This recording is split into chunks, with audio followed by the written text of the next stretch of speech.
ৰাজ্যৰ শিক্ষা বিভাগৰ বিদ্যালয়ৰ স্থায়ীকৰণ সিদ্ধান্ত ৰাজ্য চৰকাৰৰ শিক্ষা বিভাগে বিদ্যালয়ৰ প্ৰাদেশিকৰণৰ বিপৰীতে বহু বিদ্যালয়ৰ ভালেসংখ্যক শিক্ষকক টিউটৰ হিচাপে স্বীকৃতি প্ৰদান কৰি সেইসকলক সামান্য দৰমহা প্ৰদান কৰি আহিছে আনহাতে বহু বিদ্যালয়ক স্থায়ীকৰণো কৰিছে পিছে শিক্ষা বিভাগৰ এই সিদ্ধান্তই এনে বিদ্যালয়ৰ শৈক্ষিক মান উন্নত হোৱা নাই ফলশ্ৰুতিত প্ৰশাসনতহে পৰিণত হৈছে এই ব্যৱস্থা কলিয়াবৰ চাহ জনজাতি সম্প্ৰদায় অধ্যুষিত এলেকাত স্থাপিত কেলিডেন মধ্য ইংৰাজী বিদ্যালয়খনি বৰ্তমান বিভিন্ন সমস্যাৰে ভাৰাক্ৰান্ত হৈ পৰিছে 1994 চনৰ 1 জানুৱাৰীত স্থাপিত বিদ্যালয়খনিৰ শিক্ষকসকলক 2021 বৰ্ষৰ ফেব্ৰুৱাৰীত টিউটৰ হিচাপে পদ প্ৰাদেশিকৰণ কৰা হৈছে ঠিক একেদৰে 2023 ছেপ্টেম্বৰত শিক্ষা বিভাগে বিদ্যালয়খনিক স্থায়ীকৰণ কৰিছিল পিছে এই ব্যৱস্থাই বিদ্যালয়খনিৰ শৈক্ষিক মান উন্নীত কোনো ধৰণৰ প্ৰভাৱ পেলোৱা পৰিলক্ষিত নহল অন্য পদশীকৃত বিদ্যালয়ে লাভ কৰা বিনামূলীয়া ছাত্ৰ ছাত্ৰীৰ মধ্যাহ্ন ভোজন ইউনিফৰ্ম বহি আদি লাভৰ পৰা বঞ্চিত হৈ আছে কেলিডেন মধ্য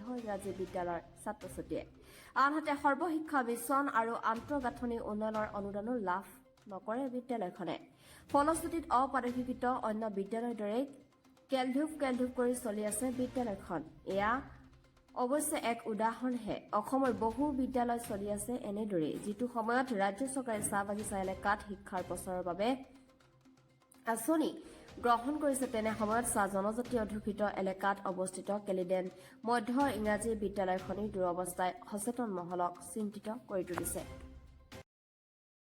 বিদ্যালয়ৰ পৰা ভাল ভাল ছাত্ৰ ছাত্ৰী ওলাব আপোনালোকক এটা কথা অৱগত কৰিব বিচাৰিছোঁ আমাৰ যি ঠাইত এইখন কেলিডেন মধ্য ইংৰাজী বিদ্যালয় এই বিদ্যালয়খনৰ এই স্থান এই এলেকাটো সম্পূৰ্ণ চাহ বাগিচা চাহ অধ্যুষিত অঞ্চল এই অঞ্চলৰ ছাত্ৰ ছাত্ৰীখিনি আমি যেতিয়া ইয়াতে বিদ্যালয় প্ৰতিষ্ঠা কৰিছিলোঁ বা আছিলে তেতিয়া এই অঞ্চলৰ ছাত্ৰ ছাত্ৰীখিনি বিদ্যালয়লৈ যোৱা কথাটো দূৰৰে কথা অহা বা তেখেতসকলে বাগানত বা তেনেকুৱা হ'লে য'ত কাম কৰে মাত্ৰ কেৱল টিপ চহী মৰা কাম আছিল তাৰ বাহিৰে তেখেতসকলে আৰু অন্যান্য কোনো দিশ জনা নাছিল এতিয়া এই অঞ্চলৰ প্ৰতি ঘৰ মানুহৰ ঘৰত অন্ততঃ লিখা পঢ়া কৰিব পৰাকৈ ছাত্ৰ ছাত্ৰী বা মানুহ আছে এইটো আমাৰ এই বিদ্যালয়খন থকাৰ ফলতেই এই অঞ্চলটোৰ ৰাইজ শিক্ষিত হৈছে বুলি আমি এটা অনুমান কৰিব পাৰোঁ আৰু শিক্ষিত হ'ব আৰু অন্ধকাৰ তেখেতসকলৰ মাজত থকা অন্ধকাৰ দূৰ হ'ব যদি ইয়াতে প্ৰয়োজনীয় আৰু আন্তঃগাঁথনি বা অন্যান্য সা সুবিধাসমূহ চৰকাৰে প্ৰদান কৰে অন্যান্য ছাত্ৰ ছাত্ৰী বা দেশৰ অন্যান্য বিদ্যালয়সমূহৰ লগত ফেৰ মাৰিব পৰাকৈ আমি যদি বিদ্যালয়বিলাক গঢ়ি তুলিব পাৰোঁ তেতিয়াহ'লে আমাৰ এই অঞ্চলৰ ছাত্ৰ ছাত্ৰী এই অঞ্চলৰ ৰাইজ বা এনেকুৱা অতিকৈ পিছপৰা অঞ্চলৰ ৰাইজ অধিক উপকৃত হ'ব বুলি আমি আশা কৰিব পাৰোঁ ইয়াৰ ফলত চৰকাৰৰ তথা দেশৰ তথা ৰাজ্যৰ জিলাৰ বা এই অঞ্চলৰ যথেষ্ট উন্নতি হ'ব ইয়াকে কামনা কৰিছোঁ চৰকাৰক পুনৰবাৰ আহ্বান জনাইছোঁ আমাক যি 10,800 টকা দি আভুৱা বাঢ়িছে এই আভুৱা ভৰা এই কথাখিনি চৰকাৰে পুনৰ বিবেচনা কৰিব সমকামৰ সমমৰ্যাদা দিয়াৰ কথা চিন্তা কৰিব অৱসৰকালীন শিক্ষকসকলক এক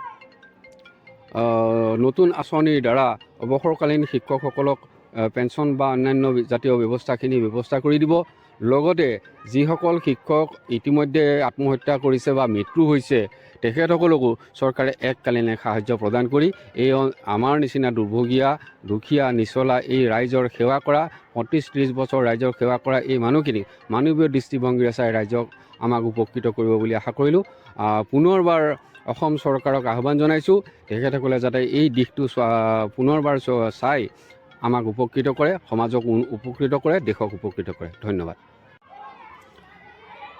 আমি এয়া কেলিডেন মধ্য ইংৰাজী বিদ্যালয় 1993 চনৰ 26 ডিচেম্বৰ তাৰিখে ৰাইজৰ প্ৰস্তাৱ মৰ্মে 1994 চনৰ 1 জানুৱাৰীৰ পৰা ইয়াত বিদ্যালয়খন প্ৰতিষ্ঠা হৈছে আৰু ক্লাছ আৰম্ভ হৈছে আৰু তেতিয়াৰ পৰা এই সুদীৰ্ঘ প্ৰায় 25 বছৰ আমি ইয়াত থকা এই আটাইকেইজনে বিনা বেতনে একেবাৰে কোনো পইচা অবিহনে আমি ইয়াতে প্ৰায় 20-25 বছৰ ৰাইজৰ সেৱা আগবঢ়ালোঁ আৰু ৰাইজৰ সেৱাৰ ফলস্বৰূপে 2021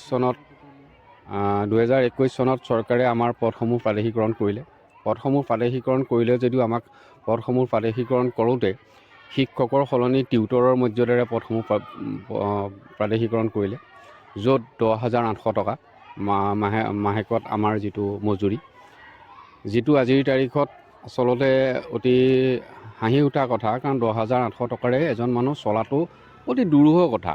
তথাপিতো আমি ৰাইজৰ আশীষ মৰম আৰু চৰকাৰে শেহতীয়াকৈ দিয়া টিউটৰ শব্দৰে আমি বিভূষিত হৈ বৰ্তমান আমাৰ কিলডেন মধ্য ইংৰাজী বিদ্যালয়খন এখন স্থায়ী বিদ্যালয় হিচাপে চৰকাৰে অলপতে যোৱা 2023 চনৰ ছেপ্টেম্বৰত পুনৰ এখন স্থায়ী বিদ্যালয় হিচাপে অনুমতি দিছে। তেতিয়াৰ পৰা আমি এই 93-94 চনৰ পৰা এতিয়ালৈকে আমি এনেদৰে চলি আছোঁ। বিদ্যালয়খনৰ আন্তঃগাঁথনি বা অন্যান্য সমস্যা যথেষ্ট আছে। এখন বিদ্যালয়ত বা এনেকুৱা অনুষ্ঠান প্ৰতিষ্ঠানৰ প্ৰয়োজনীয় যিবিলাক বস্তু থাকিব লাগে, সেই বস্তুবিলাকৰ অভাৱ বাৰুকৈ আছে। ইয়াৰ ফলত ছাত্ৰ ছাত্ৰীৰ পুথিগত শিক্ষাৰ কিছু লাভ কৰিছে যদিও অন্যান্য দিশত সামগ্ৰিক গোটেই দিশবিলাক চালি জাৰি চাবলৈ গ'লে এই গোটেই দিশবিলাকত ছাত্ৰ ছাত্ৰীখিনিক আমি পাৰদৰ্শী কৰি তুলিব পৰা নাই। ইয়াৰ ফলত কাৰণটো আচলতে চৰকাৰে এই বিদ্যালয়সমূহক দিয়া অমনোযোগিতাৰ অভাৱ। বিদ্যালয়সমূহত আন্তঃগাঁথনিৰ পৰা আদি কৰি অন্যান্য বহু বস্তু আছে, যিবিলাক বস্তু ছাত্ৰ ছাত্ৰীক দিলে ছাত্ৰ ছাত্ৰীখিনিয়ে আন বিদ্যালয়ৰ বা আন ঠাইৰ বিদ্যালয়ৰ ছাত্ৰ ছাত্ৰীবিলাকৰ লগত সমপৰ্যায়ত ফেৰ মাৰি পেলাই আগবাঢ়ি যাব পাৰিলেহেঁতেন। তথাপিতো আমাৰ এই বিদ্যালয়ৰ পৰা 93-94 চনৰ পিছৰ পৰা যিবিলাক ছাত্ৰ ছাত্ৰী আমাৰ বিদ্যালয়ৰ পৰা ওলাই গ'ল, এই ওলাই যোৱা ছাত্ৰ ছাত্ৰীবিলাকো ইতিমধ্যে তেওঁলোকে একোটা ভাল চাকৰি বাকৰিৰ পৰা আদি কৰি কৰ্মসংস্থাপন লাভ কৰি এই বিদ্যালয়ৰ সুনাম তথা এই অঞ্চলৰ সুনাম অৰ্জন কৰিবলৈ সক্ষম হৈছে। যদিহে এই ছাত্ৰ ছাত্ৰীবিলাকে আৰু সুবিধা পালেহেঁতেন, তে ইয়াতকৈ আৰু বেছি ভাল ফলাফল দেখুৱাই পেলাই এই অঞ্চলৰ লগতে দেশৰো সুনাম অৰ্জন কৰিবলৈ সক্ষম হ'ব পাৰিলেহেঁতেন বুলি আমি আশা কৰিব পাৰোঁ। যিয়েই নহওক, বিদ্যালয়বিলাকত থাকিবলগীয়া এই আন্তঃগাঁথনি বা অন্যান্য সমস্যাসমূহ সমাধান কৰিবৰ বাবে আমি চৰকাৰক আপোনালোকৰ মাধ্যমৰ জৰিয়তে আহ্বান জনালোঁ। লগতে এই আমাৰ অসমৰ সমূহ বিদ্যালয় যিবিলাকক টিউটৰ হিচাপে নিযুক্তি দিছে 2021 চনৰ 5 ফেব্ৰুৱাৰী তাৰিখৰ পৰা, সেই সকলো টিউটৰকে সমহাৰত অন্যান্য বিদ্যালয়ৰ শিক্ষকসকলৰ নিচিনাকৈ সমকামৰ সমমজুৰি দিবৰ বাবে আমি চৰকাৰক আহ্বান জনাইছোঁ। লগতে যে এই বিদ্যালয়সমূহত কৰ্মৰত এতিয়া আমাৰ যিখিনি এপইণ্টমেণ্ট দিলে, এই এপইণ্টমেণ্ট দিয়া লোকসকলক কোনো ধৰণৰ পেঞ্চন আদিৰ অন্যান্য সা সুবিধা একো নাই। এতিয়া ইমান বছৰ সেৱা কৰাৰ পিছত এই শিক্ষকসকলে সুদা হাতেৰে উভতি যাব। ইতিমধ্যে বহু মানুহ মৃত্যু হৈছে, বহু মানুহ অৱসৰ লৈছে। চৰকাৰে এই কথাটো বিবেচনা কৰিব লাগিছিল যে টিউটৰ হ'লেও যিয়ে হ'লেও যি বুলি এপইণ্টমেণ্ট নিদিয়ক কেলে, যদি তেখেতসকলে 5 বছৰ MLA মন্ত্ৰী কিবা হৈ পেলাই ৰাইজৰ সেৱা কৰি ভৱিষ্যতৰ বাবে তেওঁলোকে পেঞ্চন আদি আদায় কৰিব পাব পাৰে, তেনে ক্ষেত্ৰত সুদীৰ্ঘ 25-30 বছৰ ইয়াতে ৰাইজৰ সেৱা কৰি চৰকাৰৰ সেৱা কৰি এই শিক্ষকসকলে বিনা বেতনে সুদা হাতে উভতি যোৱাটো অতি লজ্জাজনক কথা। গতিকে আমি এই আপোনালোকৰ মাধ্যমৰ জৰিয়তে আহ্বান জনাব বিচাৰিছোঁ যে এইসকল শিক্ষককো অৱসৰকালীন সময়ত তেখেতসকলক বিধিগত যিখিনি প্ৰাদেশিকৰণ আইন আছে, এই আইন সংশোধন কৰি হ'লেও এই শিক্ষকসকলক অৱসৰকালীন যি দিবলগীয়া আছে এইখিনি দিবৰ বাবে আমি আপোনালোকৰ জৰিয়তে আহ্বান জনাইছোঁ।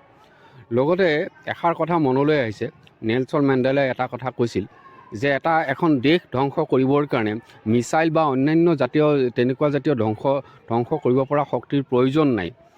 যদিহে শিক্ষাৰ স্তৰটো যদি অৱনমিত কৰে, দেশ এখন নিজেই অৱনমিত হ'ব।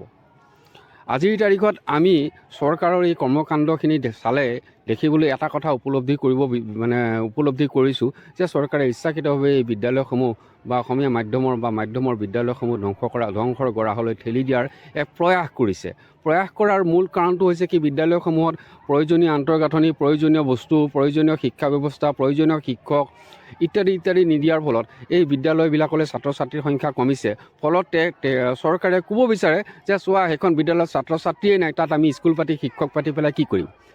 গতিকে ইয়াতে ছাত্ৰ ছাত্ৰী যিকেইজন আছে, যিখিনি আছে, এই শিক্ষকসকলক প্ৰয়োজনীয় আনুষাংগিক যিবিলাক ট্ৰেইনিং বা অন্যান্য জাতীয় কিবা বস্তু দিবলগীয়া আছে, এই সকলোবিলাক দি কৰি লৈলে এই শিক্ষকসকলক যদি উপযুক্ত কৰি তোলে, তে এই দেশৰ ভৱিষ্যত নাগৰিক গঢ়ি তোলা এই কাৰখানাটোৰ পৰা যথেষ্ট সংখ্যক ভাল ছাত্ৰ ছাত্ৰী ওলাই আহিব, দেশৰ সুনাম অৰ্জন কৰিব, দেশৰ হৈ কাম কৰিব। গতিকে এই দেশৰ হৈ কাম কৰিবৰ বাবে থকা আমাৰ এই কাৰখানাটোত থকা এই সৈনিকসকলক উপযুক্তভাৱে গঢ়ি তুলিবৰ বাবে আমি চৰকাৰৰ প্ৰচেষ্টাৰ লগতে ৰাইজে আমাক যথেষ্ট যিমানখিনি পাৰিছে তেখেতসকলে দিছে যে এতিয়া চৰকাৰে যদি আমাক বাকীখিনি অলপ সা সহায় কৰে, প্ৰয়োজনীয় আন্তঃগাঁথনিৰ পৰা আদি কৰি অন্যান্য সকলো ধৰণৰ সা সুবিধাবিলাক বিদ্যালয়ৰ পৰা ভাল ভাল ছাত্ৰ ছাত্ৰী ওলাব। আপোনালোকক এটা কথা এই অৱগত পিছপৰা কৰিব অঞ্চলসমূহত বহু বছৰ ধৰি ৰাইজে স্থাপন কৰি থোৱা এই বিদ্যালয়খিনি চৰকাৰে চৰকাৰীকৰণ কৰিব বুলি ৰাইজে ইমান বছৰে অপেক্ষা কৰি আছিলে। শেহতীয়াকৈ 2021 চনত চৰকাৰে সেই বিদ্যালয়খিনি তেতিয়া সেই সময়ত নল'লে, কিন্তু ইয়াৰ শিক্ষকসকলক টিউটৰ হিচাপে নিযুক্তি দিলে। সেইটো এটা মানে নজিৰবিহীন ঘটনা যে টিউটৰ বুলি কোনো পদ নাছিলে কেতিয়াও, কিন্তু এতিয়া সেই তেনেকুৱা টিউটৰ বুলি এটা পদ আৱিষ্কাৰ কৰি পেলাই তেওঁলোকক উপযুক্ত দৰমহা নিদি এটা মাননিহে দিলে, যিটো মাননিৰে বৰ্তমান যুগত মানুহ চলিব নোৱাৰে। আচ্ছা, তাৰপিছত স্কুলখিনিক প্ৰাদেশিকীকৰণ কৰিলে ঠিকেই, কিছু স্কুলক কৰিলে, সকলো স্কুলক নকৰিলে। প্ৰাদেশিকীকৰণ কৰিলে না কাগজে কলমেহে কৰিলে, কিন্তু কাৰ্যক্ষেত্ৰত আচলতে একোৱেই নহ'ল। যেনেকুৱা স্কুল আগতে আছিলে ঠিক তেনেকৈয়ে থাকিল। স্কুলবিলাকত এতিয়াও মধ্যাহ্ন ভোজন বন্ধ কৰিলে যোৱা এপ্ৰিল মাহতে, এতিয়ালৈকে মধ্যাহ্ন ভোজন দিয়া হোৱা নাই। আপোনাৰ এই বিদ্যালয়বিলাকে এতিয়ালৈকে ছাত্ৰ ছাত্ৰীয়ে ইউনিফৰ্ম পোৱা নাই। ছাত্ৰ ছাত্ৰীৰ পৰা আমি বৰ্তমান যিটো সৰ্বশিক্ষা ব্যৱস্থা, সেই ব্যৱস্থা অনুযায়ী আমি ছাত্ৰ ছাত্ৰীৰ পৰা পইচা ল'ব নোৱাৰোঁ, কিন্তু তেওঁলোকৰ পৰীক্ষা পাতিব লাগে। পৰীক্ষাটো কিহত পাতিব? পৰীক্ষাটো ল'বৰ কাৰণে যে কিতাপ বহী লাগিব, সেই বহীৰ কাৰণে ব্যৱস্থা নাই। তেওঁলোকক কিতাপ দিছে কিন্তু বহীটো দিয়া নাই। গতিকে আমি এতিয়া পইচাও উঠাব নোৱাৰোঁ আৰু তেওঁলোকৰ বাবে বহী কিনিবও নোৱাৰোঁ। তেনেকুৱা এটা দুধুৰ মুধুৰ পৰিস্থিতিৰ সৃষ্টি হৈছে পৰীক্ষা পাতাৰ ক্ষেত্ৰত। আচ্ছা, ইউনিফৰ্ম নাই, ল'ৰা ছোৱালী ইউনিফৰ্ম পোৱা নাই। অন্যান্য বিদ্যালয়ত যদি পাইছে, তো এই বিদ্যালয়খিনিক ইউনিফৰ্ম দিয়া নাই। ফলত এটা বৈষম্যৰ সৃষ্টি হৈছে। ছাত্ৰ ছাত্ৰীৰ ক্ষেত্ৰত এটা অনাশাৰ আশা নাইকিয়া, নিৰাশা হৈছে যে এইখন বিদ্যালয়ত পঢ়িলে তেওঁলোকে ইউনিফৰ্ম নাপায়, তেনেকুৱা মিড ডে মিল নাপায়। গতিকে এই অসুবিধাবিলাক আছে। বাউণ্ডেৰী ৱাল নাই, শ্ৰেণীকোঠাৰ ভাল ব্যৱস্থা, সুব্যৱস্থা নাই। আমি বিভিন্ন ফালৰ পৰা ৰাইজৰ সহযোগত যিখিনি ব্যৱস্থা কৰি লৈছোঁ, সেইখিনি আমি বহুত ৰাইজৰ সহযোগতহে কৰিছোঁ। চৰকাৰে বিদ্যালয়খনলৈ বুলি আচলতে এতিয়ালৈকে কোনো একো দিয়া নাই। কিন্তু আন্তঃগাঁথনিৰ পইচা কেইবছৰমান দিলে, এবছৰ নে দুবছৰ দিলে, তাৰ পিছৰ পৰা আন্তঃগাঁথনিৰো নাই। গতিকে এখন বিদ্যালয় চলিবৰ কাৰণে প্ৰতি বছৰে আন্তঃগাঁথনিৰ প্ৰয়োজন হয়। কাৰণ ডেস্ক বেঞ্চখিনি ল'ৰা ছোৱালী বহে, ল'ৰা ছোৱালী ডেস্ক বেঞ্চত বহিলে প্ৰতি বছৰে 10-12খন ডেস্ক বেঞ্চ ভাঙি যায়। এই ভাঙি যোৱা ডেস্ক বেঞ্চখিনি ক'ৰ পৰা বনাব? গতিকে তেনেকুৱা ধৰণৰ এটা ধন চৰকাৰৰ ফালৰ পৰা আবণ্টন থাকিব লাগে। গতিকে মধ্যভোজন দিয়ে ন? মধ্যাহ্ন ভোজনটো এতিয়া বৰ্তমান নাই, যোৱা এপ্ৰিল মাহৰ পৰা বন্ধ হৈ আছে আৰু এতিয়ালৈকে দিয়া হোৱা নাই। গতিকে মধ্যাহ্ন ভোজনো নাই। গতিকে এনেকুৱা ধৰণৰ অভাৱ অনাটনৰ মাজত আমি এই পিছপৰা অঞ্চলৰ ল'ৰা ছোৱালীখিনিক আমি শিক্ষা দি আছোঁ। যিটো সময়ত ইয়াত যিটো মানে ল'ৰা ছোৱালীয়ে 10-12 কিলোমিটাৰ আঁতৰত গৈ পঢ়িবলগীয়া হৈ আছিলে, যাৰ কাৰণে ল'ৰা ছোৱালী নাযায়। সৰু সৰু ল'ৰা ছোৱালী 10 কিলোমিটাৰ 12 কিলোমিটাৰ আঁতৰত গৈ পঢ়িব নোৱাৰে। তেওঁলোকে LP স্কুল এখন ইয়াত আছে, LP স্কুললৈকে পঢ়ে, তাৰপিছত পঢ়া সমাপ্ত। তেনেকুৱা সময়ত ৰাইজে ইয়াত স্কুল পাতিছে আৰু সেই সময়ৰ পৰা স্কুলখন চলাই আছে। চলাই এতিয়া চৰকাৰে মানে ভেকু ভাওনা কৰিছে যে শিক্ষকসকলক দিলে প্ৰথমতে, তাকো দিলে টিউটৰ কৰি, তাৰপিছত এই বিদ্যালয়খিনি প্ৰাদেশিকীকৰণ কৰিলে, কাগজে কলমেহে কৰিলে। কোনো চৰকাৰী প্ৰাদেশিকৃত এখন বিদ্যালয়ত যিখিনি বস্তু দিব লাগে সেইখিনি একো নিদিলে। গতিকে আমি আশা কৰোঁ যে চৰকাৰে যিহেতু প্ৰাদেশিকীকৰণ কৰিছে, গতিকে এই প্ৰাদেশিকীকৃত কৰা এই বিদ্যালয়খিনিক, যিখিনি বিদ্যালয় বৰ্তমান স্থায়ীভাৱে থাকিব বুলি চৰকাৰে সিদ্ধান্ত লৈছে, তেনেকুৱা বিদ্যালয়খিনি আৰু যিসকল টিউটৰক এপইণ্টমেণ্ট দিলে, টিউটৰ শব্দটো উঠাই পেলাই শিক্ষক হিচাপে পূৰ্ণ মৰ্যাদা দিয়ক আৰু তেওঁলোককো অন্যান্য সকলো সমকামৰ সমমৰ্যাদা দিয়াৰ ব্যৱস্থা কৰক। আৰু ছাত্ৰ ছাত্ৰী সকলো বিদ্যালয়ৰ দৰে একে সমানভাৱে তেওঁলোকৰ মধ্যাহ্ন ভোজন হওক বা কিতাপ পত্ৰ, বহী, ইউনিফৰ্ম, এই সকলো বস্তু সমানভাৱে দিয়ক। তেতিয়াহে এই বিদ্যালয়খিনিয়ে চৰকাৰে বা জনসাধাৰণে ভবাৰ দৰে ইয়াত দেশৰ সুনাগৰিক গঢ়ি তুলিব পাৰিব। নাগৰিক গঢ়ি উঠাই আছে। আজি 30 বছৰ ধৰি ইয়াত বহুত ল'ৰা ছোৱালী, যিটো সময়ত ইয়াত শিক্ষিত ল'ৰা ছোৱালী স্থানীয়ভাৱে নাছিল বুলি ক'ব পাৰি, আৰু এতিয়া এটা আক্ষৰিক জ্ঞান শিক্ষা সকলোৱে পাইছে, কিন্তু এইখিনি ল'ৰা ছোৱালী যদি চৰকাৰে ভাল সুবিধা দিলেহেঁতেন আজি 20 বছৰ আগৰ পৰা, তেতিয়া নিশ্চয় ইয়াৰ পৰা আৰু বহুত ভাল ভাল নাগৰিক ওলালেহেঁতেন। গতিকে চৰকাৰে, মই পুনৰ আহ্বান কৰিছোঁ, চৰকাৰে এই বিদ্যালয়খিনিক সুদৃষ্টি দিয়ক, দি পেলাই অন্যান্য বিদ্যালয়ৰ লগত সমানভাৱে শিক্ষকসকলৰ হওক, ছাত্ৰৰ হওক, বিদ্যালয়ৰ আন্তঃগাঁথনি হওক, সকলো ব্যৱস্থা অতি সোনকালে কৰক। কলিয়াবৰৰ পৰা দীপক তান্তিৰ ৰিপৰ্ট, TJL আৱাজ।